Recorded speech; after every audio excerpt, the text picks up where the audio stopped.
ونستغفره ونؤمن به ونتوكل عليه ونعوذ بالله من شرور أنفسنا ومن سيئات أعمالنا من يهده الله فلا مضل له ومن يضلل فلا هادي له أشهد أن لا إله إلا الله وأشهد أن سيدنا محمدا عبده ورسوله اللهم صل وسلم وبارك على سيدنا محمد وعلى آله وصحبه أجمعين. قال الله تعالى يا أيها الناس اعبدوا ربكم الذي خلقكم والذين من قبلكم لعلكم تتقون الذي جعل لكم الأرض فراشا والسماء بناء وأنزل من السماء ماء فأخرج به من الثمرات رزقا لكم ولا تجعلوا لله أندادا وأنتم تعلمون. قال الله تعالى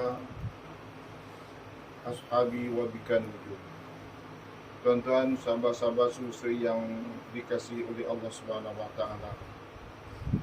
Kita merafakkan kalimah syukur kepada Allah. Allah Taala memberi taufik kepada diri kita untuk kita dapat tunaikan solat berjemaah. Tuan-tuan yang mulia, kita memandang dapat pergi ke masjid, solat berjemaah ini satu benda yang kita anggap satu benda yang kecil, sebab itu amalan kita. Sebagaimana apabila kita ni menerima hujan, kerana Malaysia ini sebagai negara yang mempunyai kadaran hujan yang banyak, maka bila hujan tu turun, kita anggap Allah hujan pula, gitu. Sebab kerana kita dah menikmati hujan ni, taburan hujan sepanjang tahun. Bila datang hujan, kita kata macam nature. Sedangkan hujan itu merupakan satu kurniaan yang besar daripada Allah. Kalau tuan-tuan ikut National Geographic ataupun Animal Planet, sama ada kat Kruger, saya pernah lalu ke atas tu, taman kat Kenya, saya di Nairobi. Kemudian ada saya nak pergi ke Nampula. Pilot tu dia announce kat sebelah kiri tu ada gunung Kilimanjaro. Bawah gunung tu dia ada satu taman taman haiwan lah, macam kita ni taman bako, taman negara, dia begitu lah. Kalau di sana tu kita melihat binatang tu hijrah kan, untuk mencari air. Apabila kijang dia tengok air tu dah pantai banyak sangat, kerana bila dia minum tu dah akan ditekan dengan buaya. Dan kijang tu tahu di dalam sungai, di dalam lopak tu ada buaya. Namun kerana duk haus sangat, dia sanggup minum dalam keadaan berjaga-jaga. Pun kena gigit juga, kena faham juga, kerana sukarnya untuk mendapatkan air. Maka apabila air tu hujan tu di Afrika, kalau tengok dalam rencana tu, binatang tu dia melompat-lompat kegembiraan kerana dapat turunnya hujan. Maka begitu juga tuan-tuan, sebetulnya anugerah kita dapat solat berjemaah di masjid ini seolah rahmat melebihi turunnya hujan. Tapi kerana kita ini biasa, memanglah tak ada apa. Tapi kurniaan ini sangat-sangat besar, kerana setiap langkah yang dilangkah itu mendapat pahala, satu darjat dinaikkan dan dapat satu hasanah. Tuan-tuan yang dimuliakan oleh Allah Subhanahu wa taala, pada malam ini saya bayang rasanya saya tak cerita nak panjang sangat, tetapi saya nak cerita tentang satu sahabat ini berkaitan dengan solat. Satu sahabat yang sahabat ini merupakan kadim baginda Nabi SAW. Nama dia Ubay bin Ka'ab radhiyallahu anhu.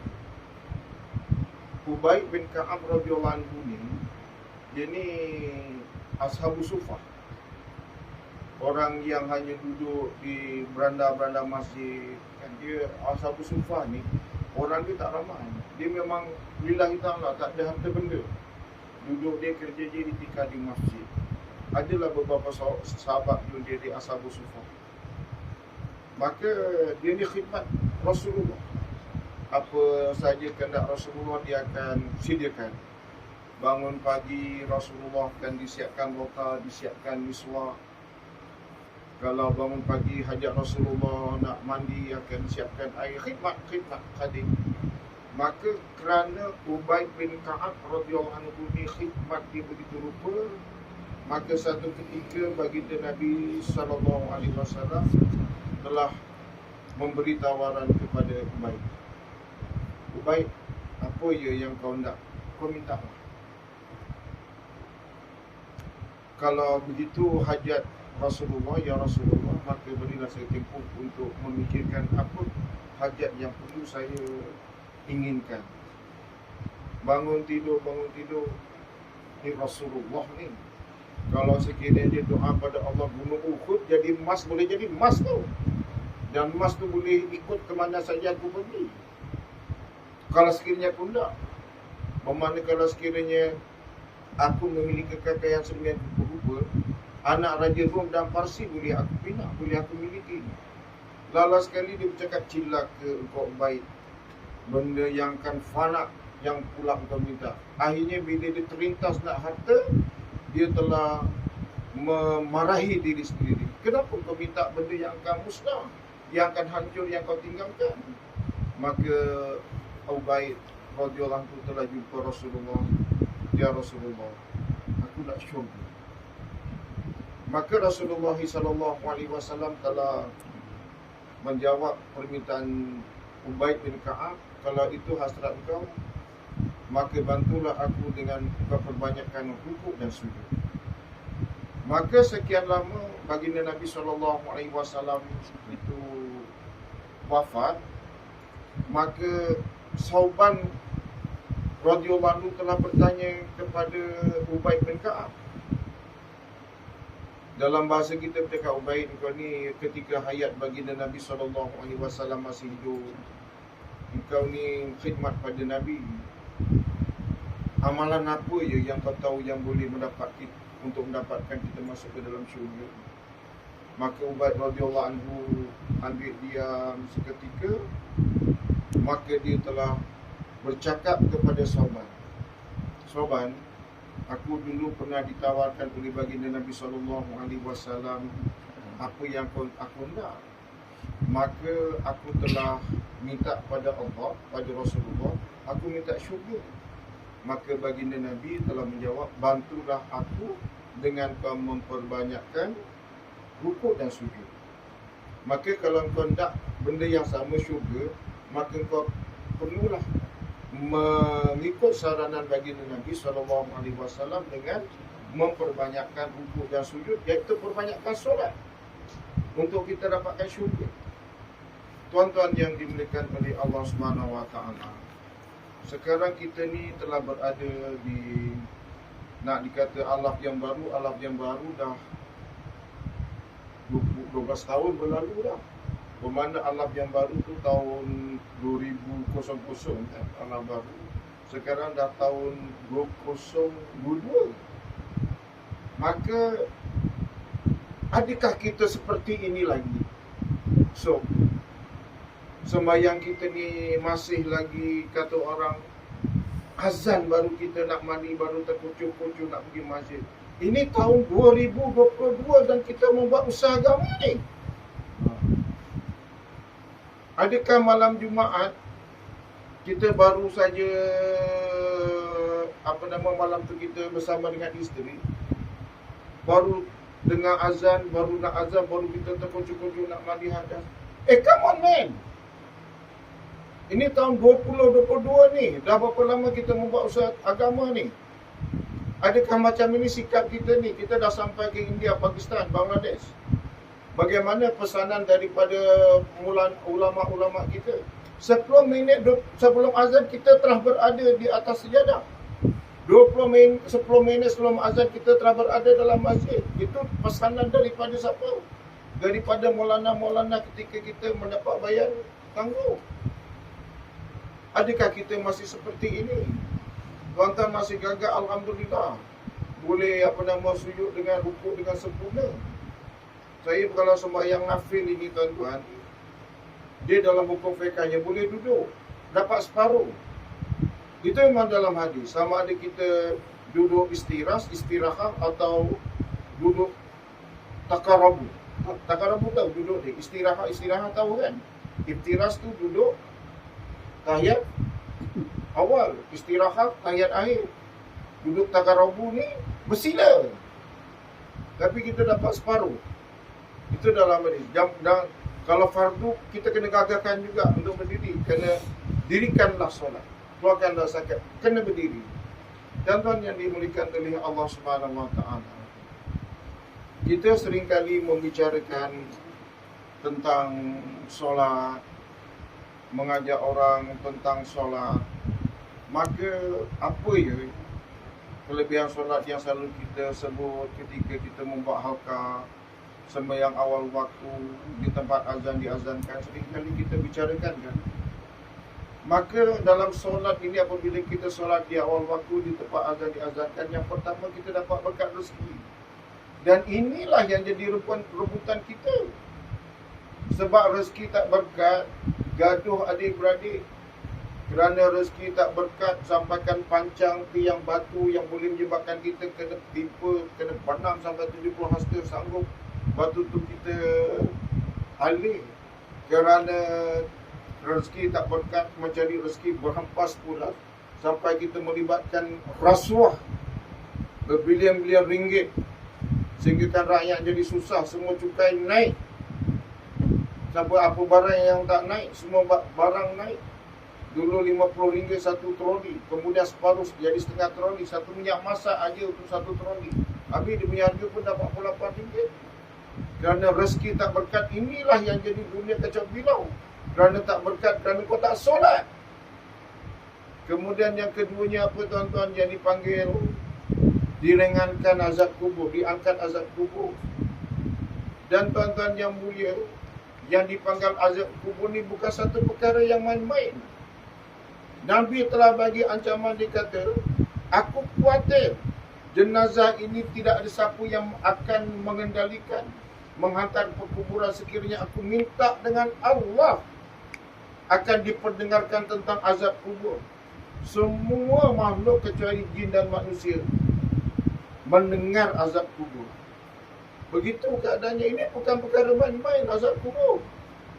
Maka tuan-tuan, apabila diringankan, bila satu jenazah orang yang beriman yang mulia, Allah Ta'ala akan singkap tabir tu, disingkap tu tabir, akan keluar daripadanya haruman-haruman syurga. Siapa yang tak suka bau harum? Ini macam Yusuf tu kan, dia minyak wangi, dia bau dia sedap. Saya meminta, siapa nak minta? Orang yang bau busuk, mulut tak bergosok gigi. Kita keluar kat Bangla tu kan, dengan kawan kita yang bersugi saja, dia tanpa gosok gigi, Allah, lari kita. Kan, tadi Yusuf tu mengadulah dia kata, bau dia cuma amal sunat dia. Tak ada pakai Colgate tu tiapkan ke atas miswak tu, boleh tahan juga. Boleh tu hilang, dia hanya semata-mata itu saja. Parahlah. Ini bukan saya nak mencela sunnah. Sebab Rasulullah dulu, sahabat dulu dengan miswak, sebab dia hanya makan apa? Dia makan dia kurma, capati, yang kita apa semua kita bedal. Jadi segi segi consumption dia, penggunaan itu dia berbeza dengan kita. Jadi tuan-tuan yang dimuliakan oleh Allah, maka dalam kubur itu apabila orang tu solat, dia akan dihantar satu anak gadis yang cantik, yang berlawanan dengan kita ni yang kat dunia. Kat dunia ni, cerita, engkau ratu cantik peringkat negeri, ratu kebaya, ratu cantik peringkat daerah, peringkat kebangsaan, peringkat Miss World sekalipun, bila dia tu mati di tengah laut, dia lemas, ditakdirkan lah, ni ratu cantik dunia, mati di kat tengah laut kerana lemas. Maka mayat dia tu bila ditarik, semua masing-masing, ratu cantik ni mati. Jadi apa? Jadi mayat yang berbau busuk akibat dilemas. Tetapi anak gadis yang dihantar untuk orang yang solat ni, dia slop jadi dia kat dalam lautan, laut tu jadi manis.